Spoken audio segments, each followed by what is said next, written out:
2024. This is the Bluff Town Council regular meeting. Roll call.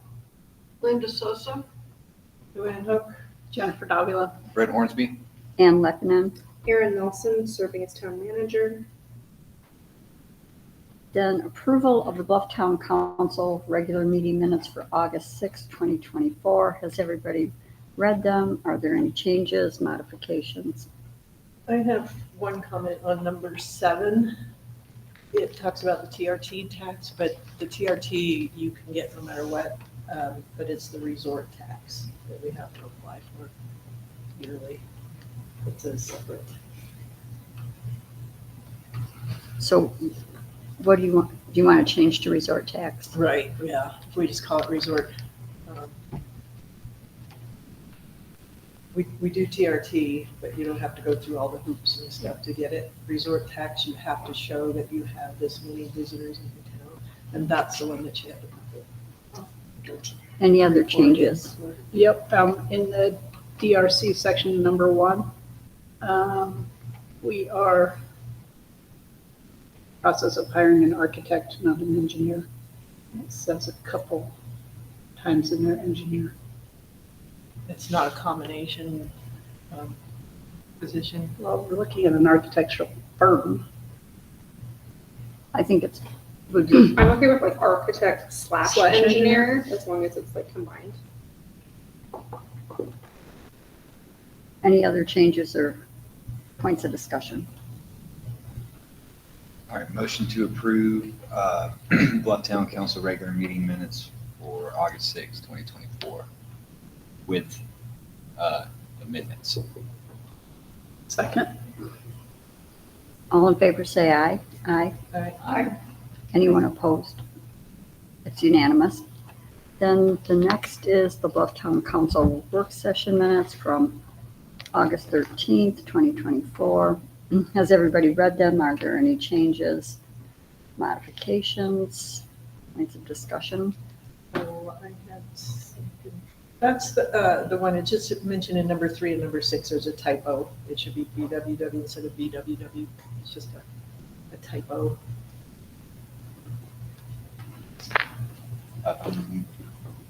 Motion to approve Bluff Town Council work session minutes for August 13th, 2024 with amendments. Second. That's also a number 6. Yeah, 3. And it's, so would somebody read just what the phrase is? Councilmember Davila, well, the first one is Councilmember Hornsby reported that he's been extremely busy. However, it was able to initiate the consultation process with BWW instead of BWW.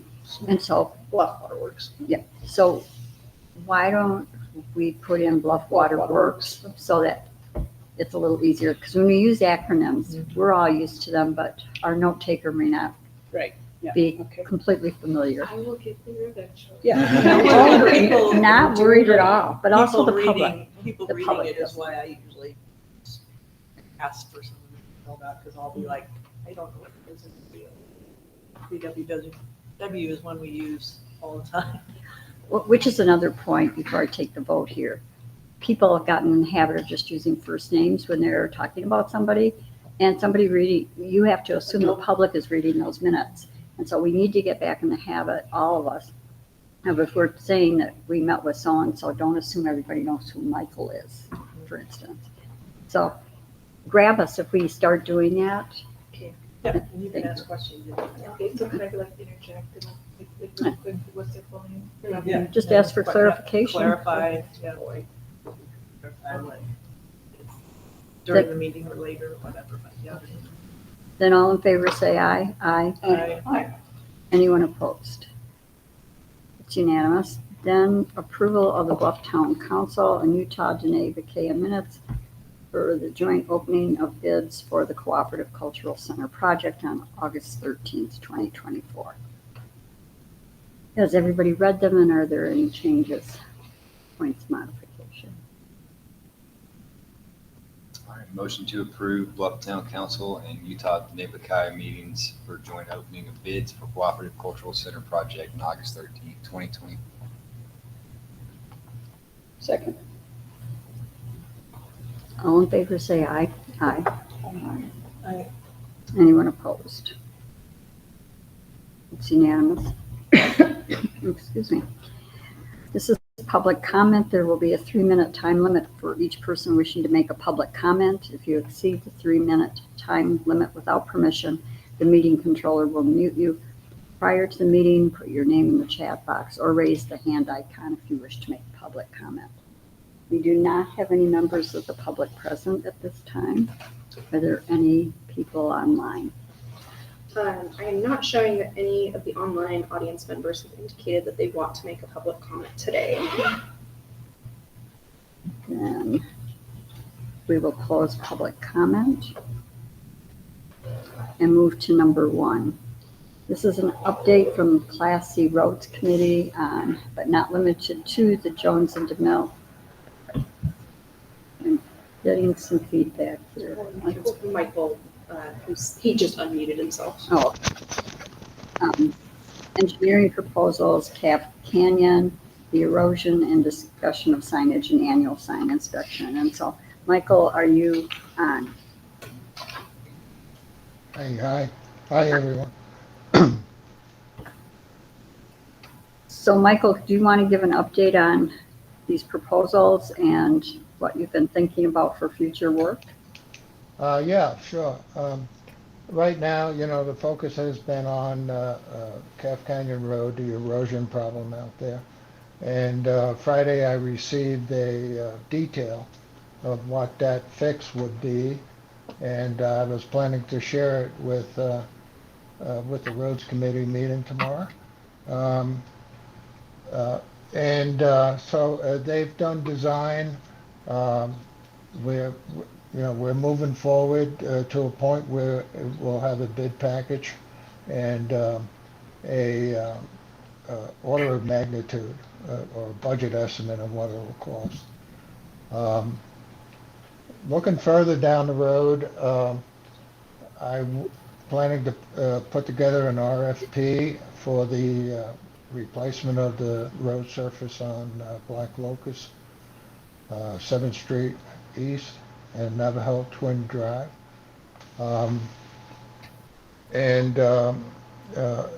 Also looking at the possibility of having an engineering firm do a pavement plan for the town, a 5-year plan.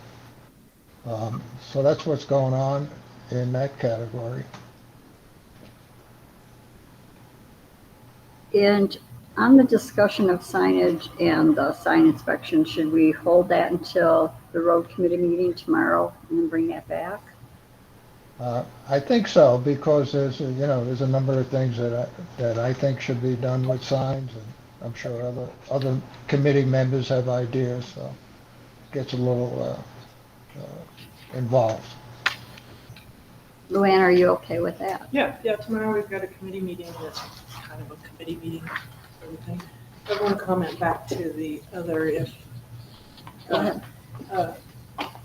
We've talked about before that there's the active transportation plan in place, and Black Locust is one of the roads that's included on that to make it pedestrian and bicycle friendly. So we want to make sure that we get that to the engineers so that they're aware that we don't just want it faster and smoother. We want to incorporate slowing the neighborhood speeds. So I don't know if we want to wait till, I don't know how the order of that should go, but the plan is approved already, so they need to follow along with that plan, but we don't have a specific, that's what they need to look at the plan and then design it to meet that plan.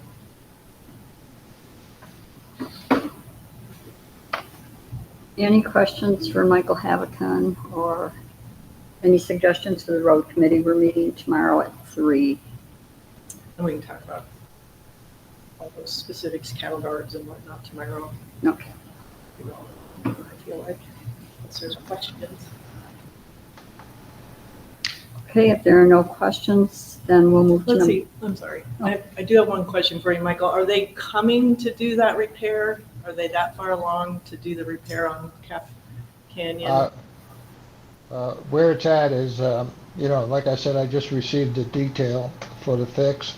I haven't had a conversation with the lead engineer yet up there in Monticello.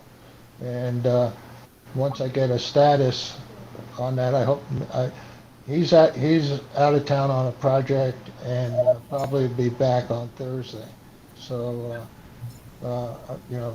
that's when I'll find out. But, it's from what I've seen so far, it's a kind of substantial.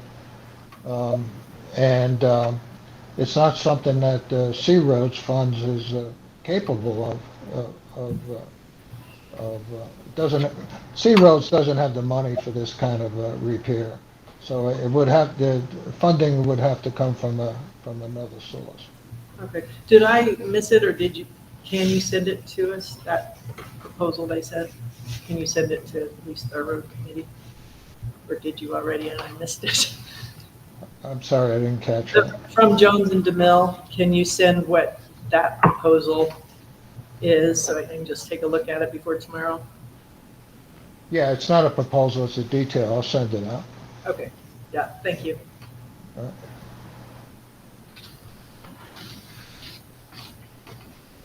Okay, are we ready to move to number 2? Yes. Okay, so this is a continued discussion of the bids for the Cooperative Cultural Center project and an update from the project manager on the Environmental Justice Government to Government Grant, including ASAP, which I really don't know what the acronym stand for, but I believe, Malia, you're on. So I threw this just as a disclaimer, trying to do this from my notes. I may not be totally accurate on what I'm asking you to report on. So if you didn't want to report on it, please just tell me. So Malia Collins. Hello, everyone. So I'll give you an update today on our design review committee meeting. And as you approved for the minutes, or at the beginning of the meeting, we did accept 2 bids last week. And for a friendly reminder, they are Uncommon Architect with a total of $176,000 and Indigenous Design Studio and Architecture with a total of $473,220.44. And so a lot of what our discussion today was just trying to figure out where that $300,000 difference is. So we discussed the hazardous material mitigation that one of the companies had put in their bid, and we actually have already tested for asbestos. We know that there's asbestos, so thinking about that, we don't necessarily need that aspect. And then also thinking about one of the firms is in Albuquerque, the other one, their project manager is actually going to be in Monticello and Blanding. And so wondering if it's travel and per diem and those expenses that are potentially playing a role. So our joint meeting for tomorrow has been postponed. So I cordially invite you all to the rescheduled September 6th. It's a Friday for that new joint meeting. And we'll do it from the same time, 11 a.m. to 4 p.m. And hopefully have a vote at the end. Decision. So is there anybody, before Malia goes any further, is there anyone on the council who is not going to be available on Friday, September 6th? I'm not available. Sorry. Wait. Anybody else? It kind of depends on what time of day. It's 11 to 4. So, I should be able to make that. I think that this is really, as much as possible, we need to at least have a quorum to be able to vote. It will be a voting meeting, will be noticed as a meeting so that we can hopefully accept a bid or make a bid offer. UDB, Utah Geneva CAA, asked about doing it earlier, but due to everybody's schedules, the earliest that the people at the DRC could do it would be the 6th. So hopefully that won't be problematic for the board of Utah Geneva Kea, because that had not been run by the board members, just the board president and Janet Sloman-Chi. So that could change. I would hope not. So with that in mind, Malia, go ahead. I think that is everything I had. Does anyone have any questions for me? Luanne? I'm a little bit concerned with the architects waiting that long to hear whether they have a project, that we might lose them in the wait time. Have you heard from them to know whether or not that's an okay time for them? I have not heard from them, and I believe, if Erin, correct me if I'm wrong, our plan was to reach out to them tomorrow and let them know of our updated meeting schedule and ask for their forgiveness for their, yeah. The other question I had was, who all was at the meeting today? We were all in attendance. So myself and Erin, Jen, Ann, Janet, and Davis. I can say last names if I need to. I did hear the note at the beginning. Okay.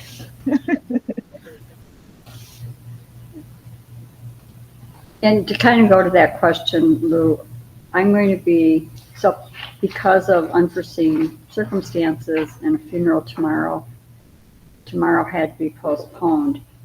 And then because of cultural considerations, we had agreed, we meaning Janet and I agreed, would not be appropriate to try to cram it into this week. Exactly.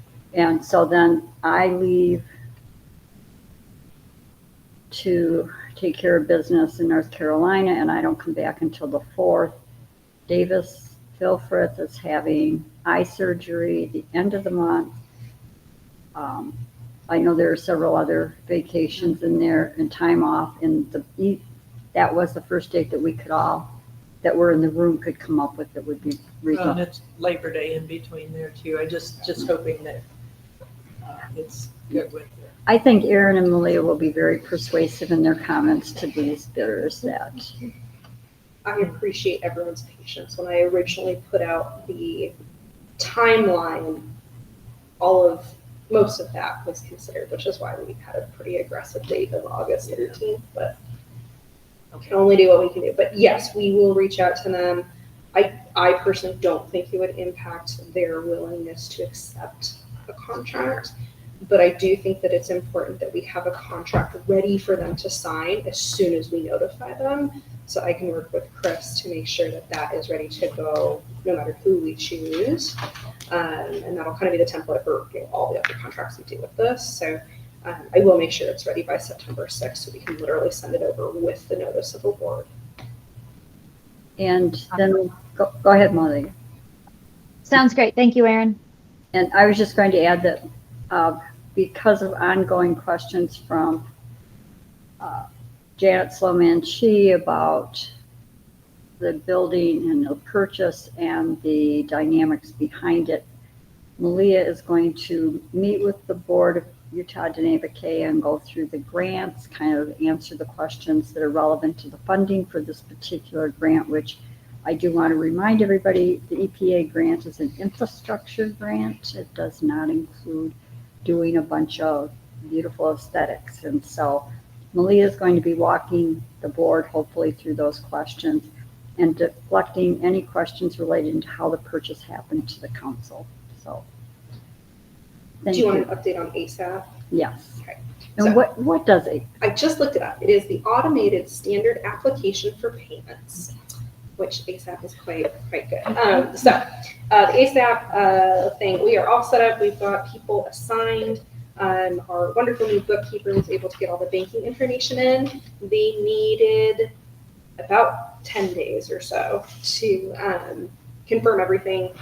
So we should know by Friday that everything is set up appropriately. So we're in good shape there, and there's some inquiry roles that I've assigned to the project manager and Ann, so you guys can go in and like pull reports essentially. So I still need to work with you to get that set, but for all the moving pieces and requesting and things like that, we should be ready to pull money by Friday, assuming that everything got entered correctly and it's all checked off. So we're in good shape there, which would include reimbursement for the project manager's salary. Up until this point, we've had a few little odds and ends that like would fall under de minimis that we could pull and get reimbursement on. So we're moving right along. Any questions? Then number 3, update on conversations around solar panels transferred from Monticello City to Blufftown in the process. I asked Malia Counts to take that on with Janet Ross because of my unavailability. And so I'm going to turn this back over to Malia Counts to tell us what's going on. Woohoo! So I am now, oh, I guess I'm still in the project manager role. Okay. So I was chatting with Janet Ross about the solar panels themselves. And I have a meeting scheduled tomorrow with Sarah Burak of Bears Ears Partnership to discuss their side of it. But it basically, Janet's biggest thing is that we need to make sure that our bid documents say that the youth corps will be doing the installation and that our contractor is willing to oversee that essentially. So it's just something that she's continued to emphasize in the couple of correspondences I've had with her. We also I've been trying to get a hold of Caden of the Monticello City Council so that I can get an update on what the status of the solar panels and the inverter is, because the inverter is actually $5,755 that we need to pay, that we need to reimburse Kevin Hansen for. And so the questions that I have for him or for Caden about this inverter is it still functioning?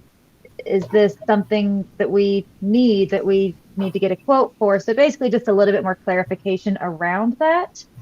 And then Janet Ross has so kindly put together a agreement between City of Monticello and Town of Bluff that I looked over. It needs a little bit more love, but it's a pretty good start. And so I'll make sure that you guys see that before it is, or when you guys are ready to vote on it.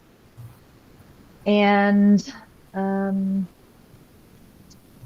timeline, we're looking into 2025 before those begin installation. Questions, comments, thoughts? Lou? One thing that was brought to my attention by Ed Dobson, actually, he was looking through some tax incentives, and there's a 30% tax incentive for municipalities. The first stuff that I read through was not very clear, but as I read, it's definitely there. We just have to fill out a form to the government. They take it as a tax credit, and they send it back to us as cash. So Drew Cooper talked to us about it. At the time we were working on Erin and Drew were working on the EPA grant. So he has the details but thanks for the reminder because I completely forgotten about that. You do have to apply for it. I forget what I think I wrote it down. Anyway, it's some sort of, you have to apply for the credit and you have to fill out the form and whatnot to get that to pass, but it's 30% till 32. So that's pretty good. So what Drew had said was this acts in the same way that the child care credit and the household credits work. You fill out a form. It's very straightforward, very easy. You submit it. And within a couple of days of the IRS, receiving it, you'll get a check in your account. Yeah. And so I'm glad you reminded me because I'd completely forgotten about that. And it's 30% of the cost. So of course we don't have the cost of the panels, but we will have the cost for the engineer to oversee the installation and all the rest. So I think that's a nice little incentive too. Malia, would you put that on your checklist of things to follow up on these solar things? And maybe we just contact Drew Cooper and ask if he can shoot the information over, because he's the one who pointed it out, and then along with Ed, so. Yeah, and if I can send that to you too, you may have it handier, but I've just been looking at it this last few days, so I can send you what I've got, the little sort of concise .org, solarpeople.org, and then there's also the government forms. Perfect. Can send it to Malia. So the youth core doesn't exist anymore through the, But it does through, a different entity. I know Janet was specifically calling that out in multiple emails. And so she has given Malia some direction as to how, when we get to the RFP, it needs to be written to meet the requirements that were originally set out. And Janet is very familiar with the youth court issue, so we will defer to her knowledge as to what needs to be in there. Certainly something that I know we will be reminded of as we get closer. and that it does not show up in the Monticello agreement. With Monticello Town Council, City Council, it's not in that one, but This is in the agreement between AES and Monticello City. So that was a condition of the part of the gifting to Monticello, was employment and training of youth corps. which is good. Yeah, and so because we're taking on that project, it trickles down to us, and how that gets executed, we have a good number of months to figure it out. So That's a perfect kind of project for that, when we were talking about the weeds and that kind of thing of mapping and all that. It's not just getting a hold of a shovel, it's learning these things that they can work with later if there's still some kids to do it. Young adults. then, anything else on that, or do we move to 4? So Malia reported a little bit on what happened today. This is report on design review committee meetings on August 13th and August 20th, 24. Erin, is there anything else, or Jen, Britt, on the 13th? I think it's been covered. Just discussed we opened the bids and then discussed them a little bit. We didn't go into any in-depth official discussion other than saying don't write on the bids. Yeah, it was so much info. It was so much info all at once. It was basically all we had. All we could do was flip through. For the rest of the meeting. Yeah. So I think we've covered it. I did look at their websites to see the projects they've done in the past, and that was. Well, I'm with Erin. I'm thrilled we got 2 bids that are qualified bids. So we just worked our way through them. Anything else on number 4? If not, number 5, discussion and vote on how to move forward on enforcement issues. I had this on my list from 2 weeks ago to move back to talk about this, but I have literally, figuratively, absently not touched it. So unless somebody has some thought right now, I'd like to just table it and go back to the drawing board this next week or 2. Is there some specific thing that you all would like me to ask when I'm up at the conference about enforcement? What type of questions? Somebody could give me some questions to. Well, you know what, one of the things that keeps popping up in my mind, and I know I sound like a broken record, but when we talk about enforcement in ordinances and you have, and what is the enforcement remedy? It's very common that that's as far as everyone's getting. Like, oh, we'll write the remedy in. Well, if you can track down 1 or 2 comparable town people who say, yes, and this is how we've set up our enforcement, like how does the report get filed or the complaint? Who handles that complaint on the staff? Who goes out and investigates? Who writes a citation if there's a citation? What is the appeal method? What is, kind of what's that whole due process? And, and part of it really became clear again to me. And I appreciate all the work planning and zoning has been doing. But again, the mayor is not going to tow off a trailer. Sorry, guys, not towing off a trailer that's in violation of the RV park. And so we need to be able to go a step further, because if you tow a trailer, in my legal Where do you mind, tow you it have to? to secure those goods. Those are not our goods. They are still that person's goods. And then the notice requirements and the hearing requirements. So if you can find any warm bodies who can give you something more than what Linda and you and I got with our road tour, which is don't do it. don't do it. That would be much appreciated. And cost, I think, what have they put into their budget for cost? Okay. Cost is definitely my next question.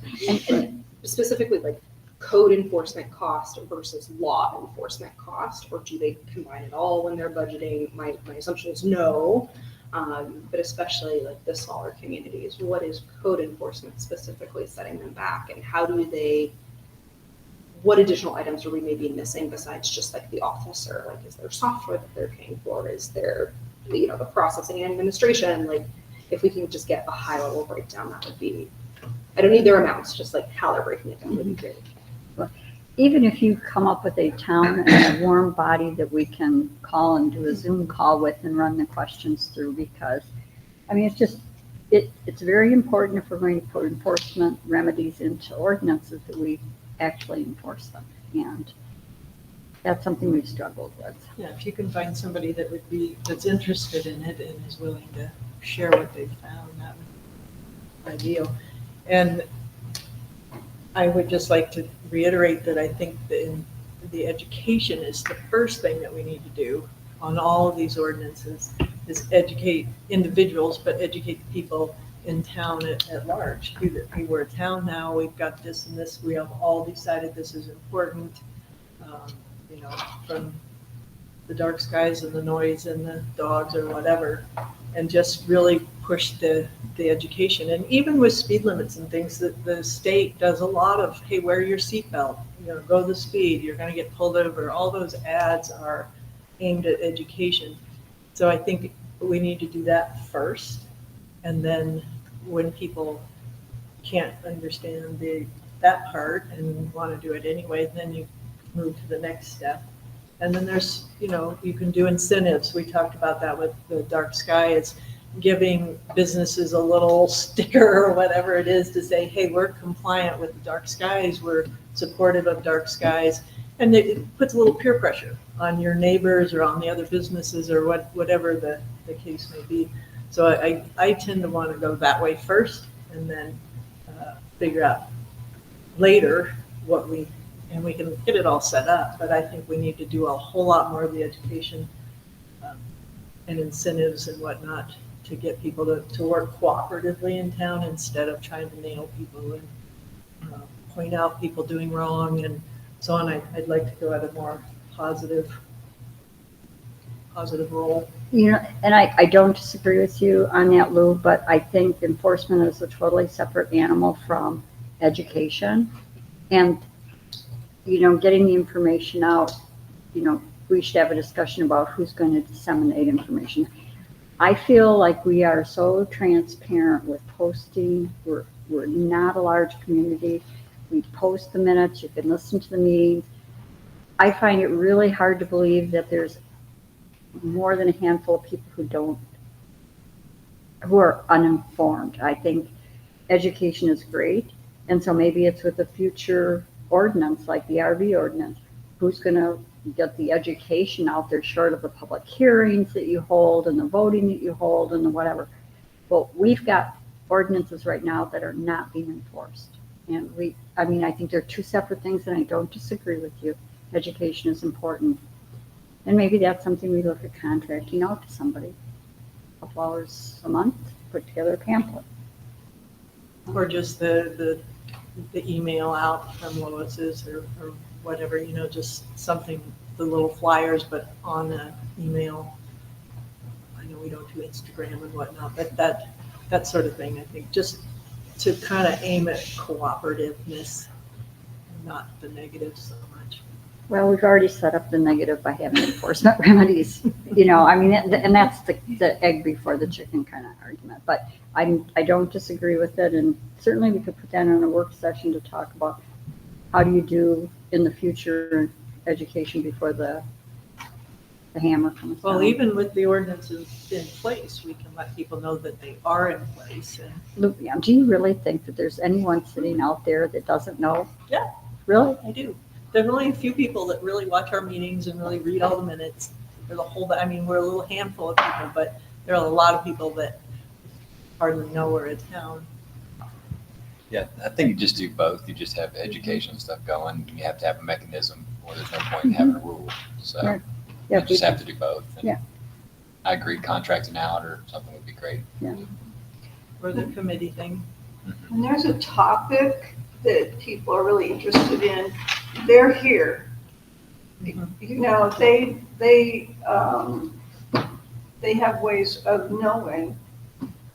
Part of it's word of mouth, part of it is minutes in our meetings, but when we have public hearings and things, we get a lot of people. So we do have a lot of people who are involved. Maybe we could have, as part of the enforcement process, we could have an education, something ready to go, that this is step one. This is our ordinance, and just a clarifying, and these are some things that you can easily do to change. Step 2, step 3, but that to me is kind of part of the enforcement process. Is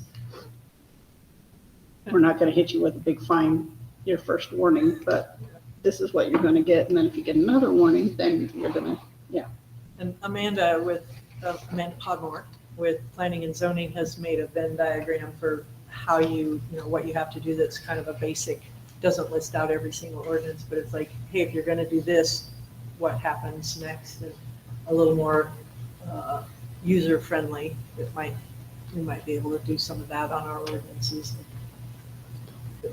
Well, in our strategic plan, part of what we talked about is getting someone trained as a mediator, and maybe that's part of the contract you offer is a education component / mediator. If the education doesn't work, do a mediation and then bring the hammer down. But That sounds like a good. otherwise, my recommendation just from me would be scrap all the enforcement remedies and move it, because this is crazy that we haven't gotten to that piece and we just need to. So Jen, don't come back from Salt Lake City without a solution. Try. Okay.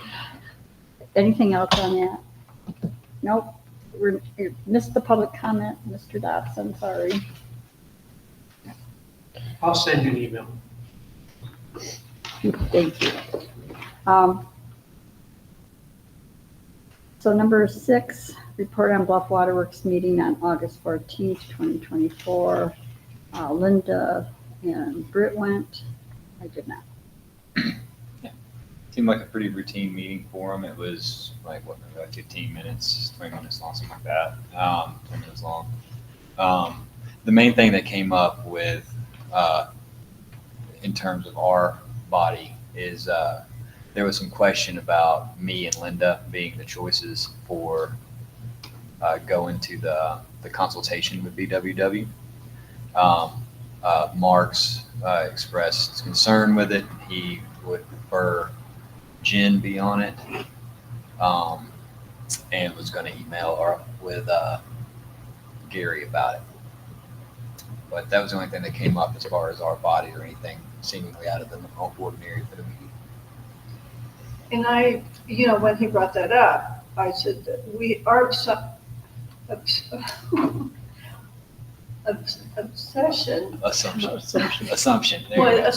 Thank you. Was that Jen would be there with, she's doing the minutes and so and plus, we went with 2 so that it doesn't have to be posted every time that there's 3 of us at a meeting. So, but yeah, he's gonna talk to Gary. Well, there would automatically be 3. With No, You, Britt, and Jen. Jen's no, You said she'd be there taking minutes. right, for the water board. So, she could be part of the water board group, or she could be like an extra something. And the way I understood it, and maybe I'm wrong, but the strategic plan when I was at one of their meetings, it's not a water board meeting. It's a separate meeting. So it's going to be held separately. Gary's going to hold those meetings. So it's not a water board meeting where Jen is taking minutes for the water board. It's Gary's thing, and he'll have whoever is taking minutes. Is what I had understood. So a little bit of the feedback that I heard was the concern about the length of history, and I'm not phrasing it correctly, but length of history that perhaps Britt doesn't have. But I haven't heard anything from Gary, I haven't heard anything from Marks Powell. This is a strategic plan that is more or less in Gary Lichtenstein's ballpark as to how he runs it. He told us to attend to, I talked with him specifically about would all the water board people be participating, including Jen. So I, from my view, I'm just going to sit back and see what the next. And I think that was Mark's suggestion, that he was going to talk to Gary to see if it was possible to include the Bluff water or Bluff, town of Bluff person. There are 3 community members that have been chosen, as many of the Bluff Water Works Board that wants to attend, and then they had limited us to 2. So Marks was going to see if we could adjust that.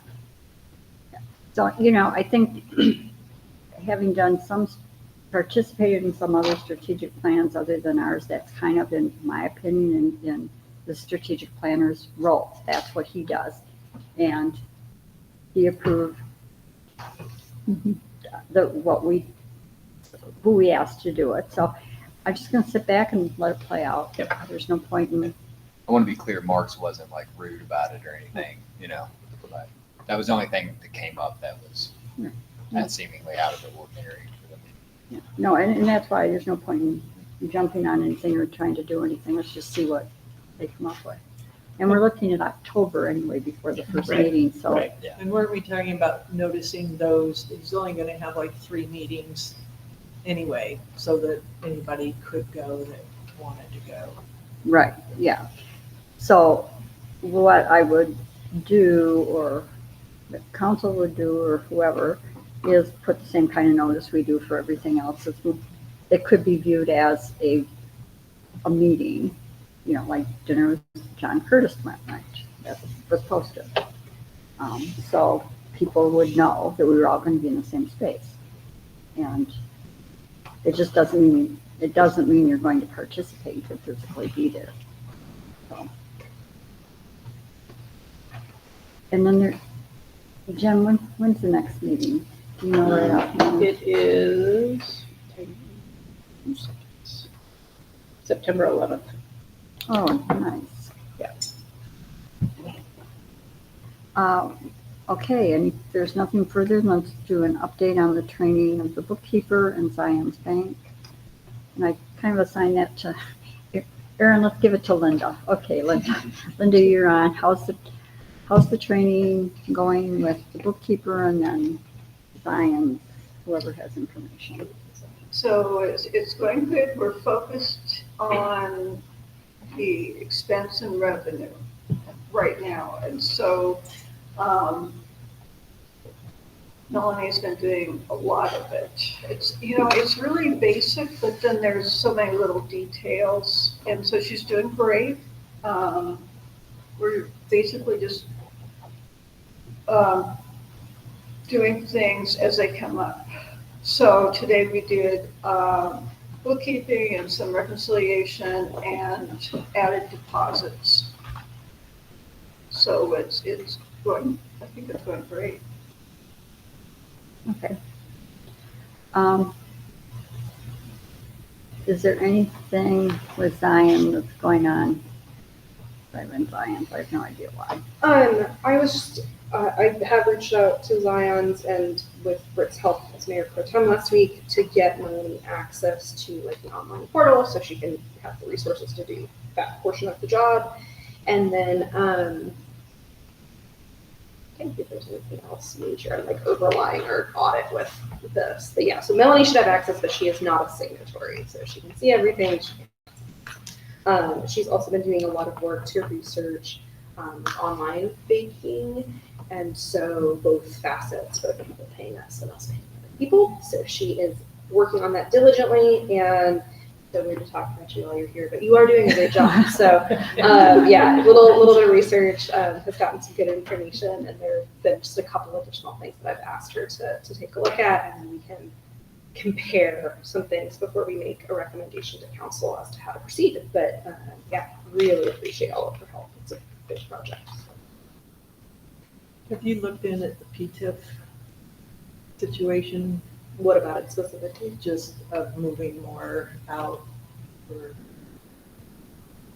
to put more from our checking account to PTIF? I haven't looked at it recently, no. We had that on an agenda before, and I didn't hear anything back yet. Yeah, I don't think until we're through the audit that moving anything around in accounts is a good idea, just because they're looking at the end of the year. So let's just wait till the audit. We're done with the fiscal year though, right? So it's into 20. Right, we're done with, but let's wait until we've got them, have Larson not going into books, and then put that back on the Well, agenda. I'm just concerned for the, taking good care of our. I thought previously our total dollar amount in Zion's was less than 500,000 or Has to be less than 250. Yeah, it has to be less than 250. I thought we were pretty much Well, check if you. there. Well, it's the joint account. The joint account would put us over. But Yeah, like what it's- we hold in checking and saving or checking and roads would be less. So we did move money from roads over into PTIF to hold there. But I don't remember if we verified whether our joint checking with UDB would fall into a separate category or the same category as the It's $250 limit. It's probably a different depositor, probably. You could Okay. ask the Zions that, but the other is, it's per depositor, it's not per account. Yeah. So you can't have Right. 10 accounts with. Right. you know. Yeah, no, So, yeah, if you could just let me know where, or maybe that, yeah, no, usually what we're holding in checking and roads does not exceed 250. Anything else on that? Which gets us to the update on the fiscal year 2024 audit. Linda, where are they at? Are they almost done? Are they still pulling documents? I haven't, so the last thing I did with them is they asked for random checks and the documentation goes with all the random checks. And so I got them that last week. So I haven't heard anything. I assume what they're doing is checking those documents with the minutes and with Zion's and, because usually they also want some random deposits, and so it's been very quiet. I think that Erin has been getting them some grant stuff though. Yeah, they've been asking for like grant contracts and specifically, like the biggest thing we had last year was the airport maintenance.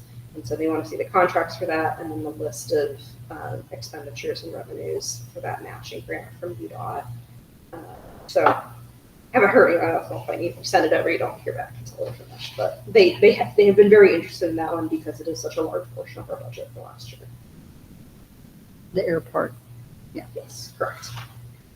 And they got off to a rough start with Aviation and Maxwell with information not being shared or clear about how this works. And it was the first time that we've had this kind of a grant, so matching grant. So kind of the first couple of transfers were rough. Not so much on our end, but with conflicting emails from, I think it was Aviation saying, whoops, we didn't read this correctly, we've got to redo this, so. And there were delays from UDOT, like there were multiple times where like we had been requesting the money to come in Yeah. before we pay it out, and they just haven't gotten it approved yet. So Was that, financial report helpful? Like on your desk about all of the, expenditures and, yes, okay, yeah, so. that got sent to them. That kind of had everything. So basically, it was a report of all of the expenditures and revenues from that grant and after the completion. So that should answer any question. Well, I like it being relatively quiet. Then I put number 9 on here before I saw another email exchange, and then I didn't pull it off. But it's an update by the community center manager and a vote on change of vendors for pest control. And I think Erin, well, let's just, Malia, where are we at with vendors? Let's start with that. Hello again. So we were previously using New Technology Solutions as our pest control for the community center, the kitchen, and a little bit at the CCC, but for the last few months, we haven't done anything over there because it's demoed internally. And so we were still seeing a lot of spiders and bugs and crickets and a couple of lizards. Not that that is pest control, but so I went back and reviewed some of the quotes that I had received about a year plus ago. And it seems like every time around this year or this time of year is when the bugs pick up. So happy monsoon season. Blue Mountain Exterminators actually had their first service for us today. I canceled with New Technology Solution and chatted with Blue Mountain a little bit about the difference between their service and the previous vendor that we were using. And he said that the stuff that he uses is a little bit stronger and he puts it on a little bit more thickly, for lack of a better term, liberally. So let's see if that makes a difference, because there've been a lot of cockroachy things. Yeah. So when you see more dead bugs, don't be surprised. So, Hey. I did ask him to spray the CCC kitchen this time because we do have permission to use that because we did get the inspection completed. And then also the exterior of the modular, since there are people in there and there is food. yeah, good job. Any questions from Malia? Oh, I actually have a question. Since you're, I got another bill from Fire State for the CCC. Is that going to be ongoing? It was for $34, but it sounded like it's in the month of July. So is that ongoing or? I am not sure. Let me follow up with them on that and I'll get back to you. Great, thanks. Yeah.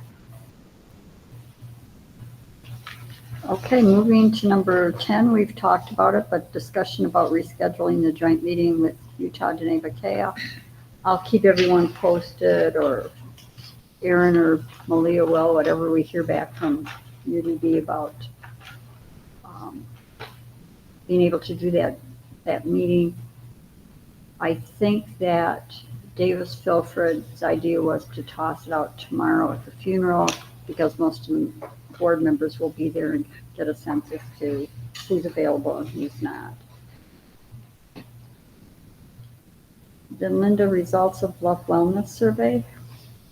So the results are out for the Bluff Wellness Survey. We did this, it's been a while. It's been several months since we did it. This will be up at the post office, and I sent everyone on our email list a copy of this.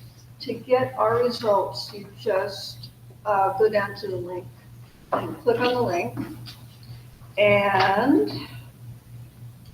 Bluff is one of 49 cities participating in this. It's designed to assess the well-being and local perceptions of city and town residents. So last year, I believe we had 83 people take the survey. This year it was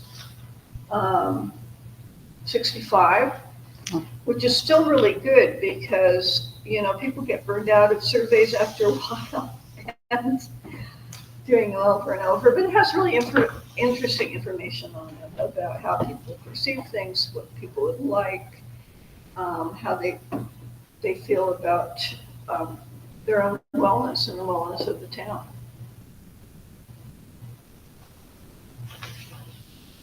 Thanks for getting that out. Then how about the financial report, Linda?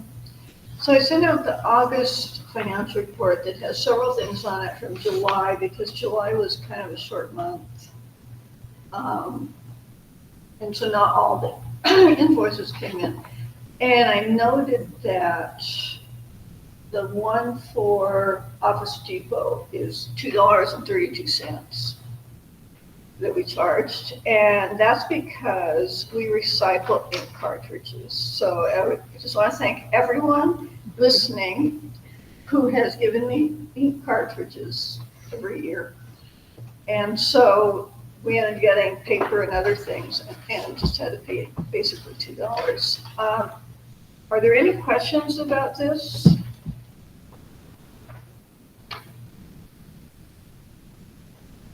Anyone? And can I get a vote for approval to pay?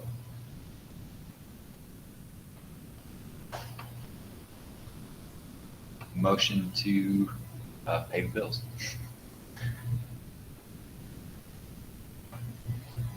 I second the motion. Any questions, discussion? Then all in favor say aye. Aye. Aye. Anyone opposed? It's unanimous. Are there any other?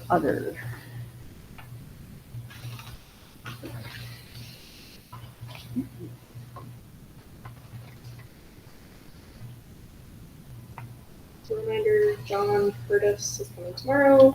So we'll meet here at 5:30, then moving over to the CCC shortly thereafter. That part is not noticed, so don't show up as a quorum. However, I did post as like a social event that council and members of that staff will be meeting at Duke's at 6 p.m. Oh, as a reminder, we're going to be 11 of us in total. So you're meeting them here at 5:30. You don't want us to come here for that. Well, you guys can play rock, paper, scissors as to who's going to show up. They're very interested in seeing the food pantry, that was of course updated with all the funds, and then the CCC just for its progress. I know that's been a point of discussion as to how we get more funding for it. So, yes, you guys can play rock, paper, scissors as to where you're going to be, but then the social hour is at 6 at Duke's. And thank you to Duke's, good communication. They called me today to confirm everything. So, all good things. Were you able to talk to them about a separate room? They have one server tomorrow, so no, we will all, we'll have one table, but we will be in the main room, inside. But.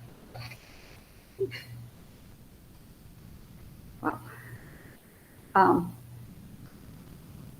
Okay, well, so who wants to be here at 5:30? We can have two of us. And then two of us could meet at the CCC. So I can take the CCC portion if you would like. I don't know very much about food pantry, so. I was gonna say, I can take the food pantry since I know about the food Do you pantry. want to just stay with them? And I mean, would that make more sense from their perspective if the mayor is with them? The mayor's bringing duct tape for herself. I don't know Well, I'm those happy things. to go to the CCC with you. Yeah, why don't you do that? Somebody want to join me at the, okay. So Britt and I will do the food pantry, and you two will do the CCC, and then we'll all show up. You're responsible for getting them out of there by 5:55. So what time do you want me to meet them? Somebody Does send me somebody a have a text key? message. Oh, yeah, and I'll need a key, We can do all those You things. got a key, just, unless we have our project manager meet us Oh, yeah. as well. I will see. No guarantee. She might. Yeah, no, we'll make sure you have the key. she's Nice. smiling, so. She's smiling. so she- Excellent.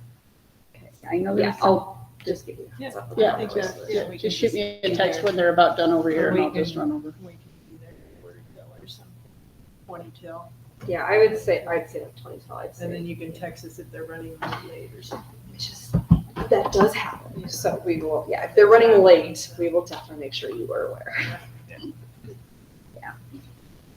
okay, if there's nothing other, it is 5:02.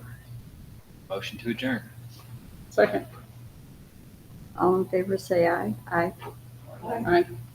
Anyone opposed? Then I'm turning the recorder off. And Okay. lighting off. Right, you're getting logged out.